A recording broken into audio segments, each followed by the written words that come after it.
What's going on, everyone? Dude, Apple finally released iOS 12.1.1 for the iPhone 5S 30,000 years later than they should have. A little bit of over-exaggeration, it was probably like 10,000 years, but I'm surprised they took this long. With iOS 11, if you didn't watch that last video, at this point we were already on like our 7th version of iOS 11, and I know iOS 12 is better and supposed to be things like that, but I feel like iOS 12 could get much better if they just kind of pushed more updates. And so hopefully with these next couple weeks, they actually start pushing more and more updates. I love talking about them, and I actually miss talking about them a lot. But iOS 12.1.1 came out around 300 megabytes on almost all my devices. I was pretty surprised. Usually it's like 300 here, like 100 here, 200 here. It's usually all over the place. But with this one, it was pretty much almost all the same version, the same update too. So that's pretty crazy. And the same update size, that's what I was trying to get at. One thing to note though is if you're coming from iOS 12.0.1 or an older version, you might have a little bit of a bigger update. For me, I was coming from iOS 12.1.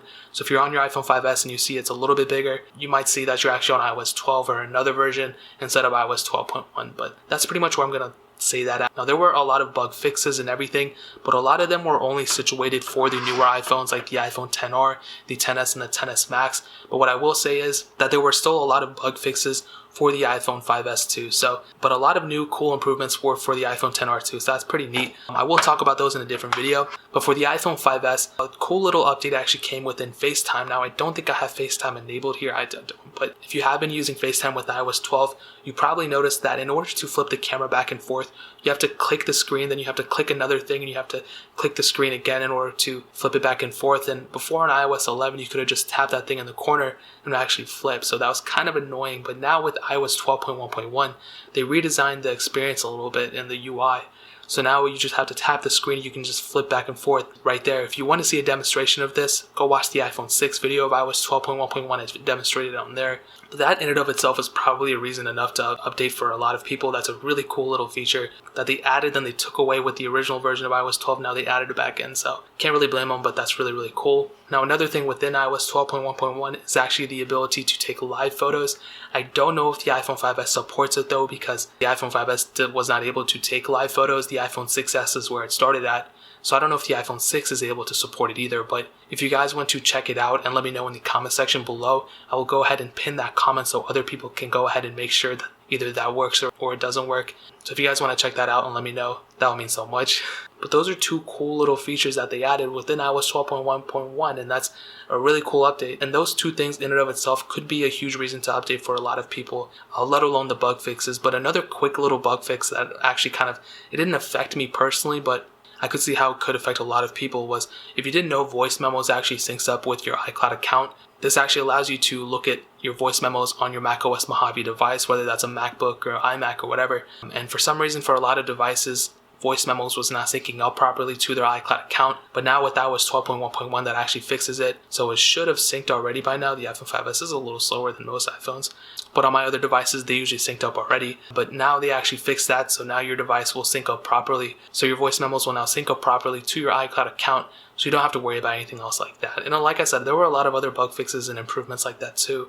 I did run a benchmark, and on iOS 12.1, we had a multi-core score of 61,237, which for a 5-year-old device is respectable, I guess.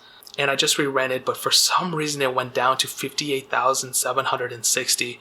I'm not too sure why it went down that much. I mean, with the iPhone 8 and with all my other devices, pretty much the score went down. With the iPhone 8, I think it went down like 7,000 points, but it's really not that big of a deal if you're coming from an iPhone 8, because 7,000, you have a score that's over 200,000 still. But for a device like this, I mean, like every 1,000 points really does matter. So not too sure what happened here. Will you notice the slowness of your device?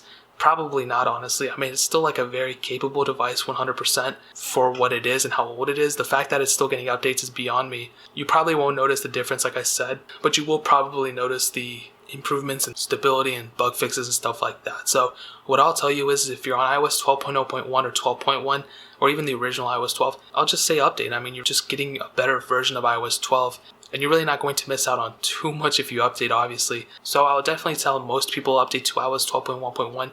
The only people I would recommend not updating are if you're waiting for like a jailbreak or something like that. Then yeah, go ahead and not update. Like, it's not the end of the world. This update isn't like completely crucial, just a couple of things that were fixed and a lot of cool little things. But yeah, for most people, if you want to, go ahead and just update. But if you're waiting for a jailbreak, stay where you're at. But that is pretty much it, man. If you guys have any questions or anything like that, leave it down in the comment section below. Hit that like button, that'll mean so much, but definitely hit that subscribe button.